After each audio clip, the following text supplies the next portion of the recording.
10 محرم کی رات امام حسین علیہ السلام اپنے تمام ساتھیوں کو صبح شہید ہونے والوں کے نام بتا رہے تھے۔ سب سے پہلے عباس کا نام لیا اور فرمایا، اے عباس، کل تم شہید ہو جاؤ گے۔ پھر علی اکبر کا نام لیا، پھر اون و محمد کے نام لیے۔ رفتہ رفتہ ایک ایک کے نام لیتے رہے۔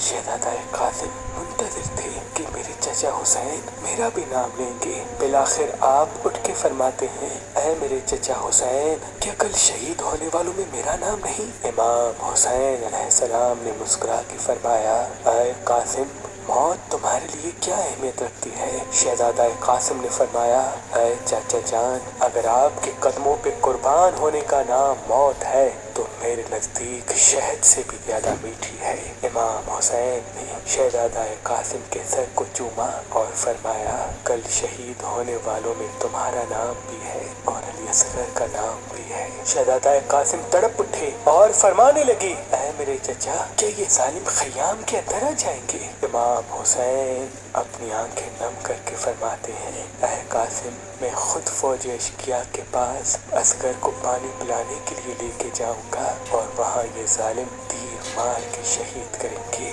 بس رات ڈھلتی ہے، 10 محرم کا سورج طلوع ہوتا ہے۔ ہر ایک شہید امام حسین کے قدموں پہ قربان ہو رہا تھا۔ بی بی ام فروا دیکھے کہ اس کا بیٹا قاسم اپنے سر پہ ہاتھ رکھ کے زور زور سے رو رہا ہے۔ بی بی ام فروا قریب گئی، اپنے بیٹے قاسم سے فرمایا، اے میرے شہزادے، رو کیوں رہے ہو؟ شہزادہ قاسم فرماتے ہیں، اے میری ماں، صبح سے لے کے اب تک جب بھی میں چچا حسین کے پاس جاتا ہوں کہ مجھے میدان میں جانے کی اجازت دیں، آپ فرماتے ہیں، قاسم ٹھہر جاؤ، رک جاؤ۔ اے میری ماں، آپ چچا حسین سے کہیں کہ مجھے میدان میں جانے کی اجازت دیں۔ بس جیسے ہی شہزادے نے یہ فرمایا، بی بی ام فروا کو امام حسن کی وصیت یاد آئی۔ آپ نے کہا، اے قاسم، تمہارے بازو پہ جو تعویذ باندھا ہے اس کو کھولو، کیونکہ تمہارے بابا حسن نے فرمایا تھا کہ یہ تعویذ قاسم کے بازو پہ باندھ لو، اور ان قریب ایک وقت ایسا آئے گا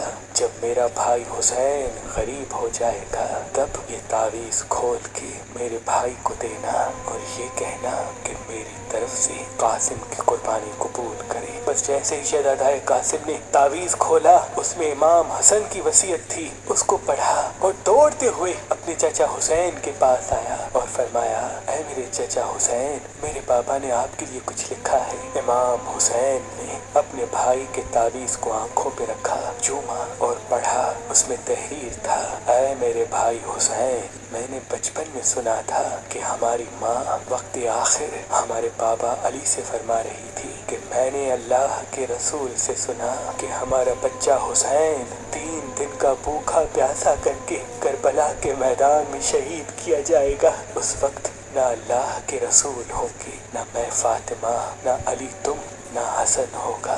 میرا غریب حسین بے دردی سے قتل کیا جائے گا۔ تب سے میں دعا مانگتا تھا کہ اللہ مجھے بیٹا دے جو میں کربلا کے لیے رکھوں، تاکہ وہ میرے بھائی حسین کے قدموں پہ قربان ہو۔ اے حسین، آج قاسم کو میری طرف سے اپنے قدموں پہ قربان ہونے کی اجازت دو۔ امام حسین رو کے تعویذ کو چومتے ہیں اور شہزادہ قاسم کے سر کو چومتے ہیں اور فرماتے ہیں، اے قاسم، جا، اللہ کی راہ میں قربان ہو جا۔ پھر آپ فرماتے ہیں، اے میرے بچے، آج ذرا میں تجھے پہناؤں گا۔ تاریخ نے لکھا، ایک ایک ذرا امام حسین اپنے شہزادے قاسم کو پہناتے رہے، لیکن کوئی بھی ذرا شہزادہ قاسم کے جسم پہ پوری نہ اتری۔ بالآخر شہزادے نے فرمایا، اے میرے چچا، مجھے بغیر ذرا کے میدان میں بھیجے، شاید اللہ کی مرضی یہ ہے۔ بس اللہ اکبر کہہ کے حسن کا لال میدان میں آیا۔ شیر کی طرح فرماتے ہیں،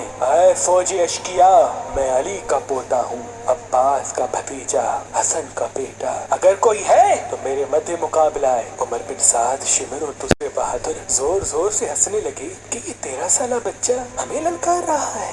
یزید کی فوج میں ازرق نام سے ایک بہادر تھا جو ہزاروں کے لشکر سے اکیلا لڑتا تھا۔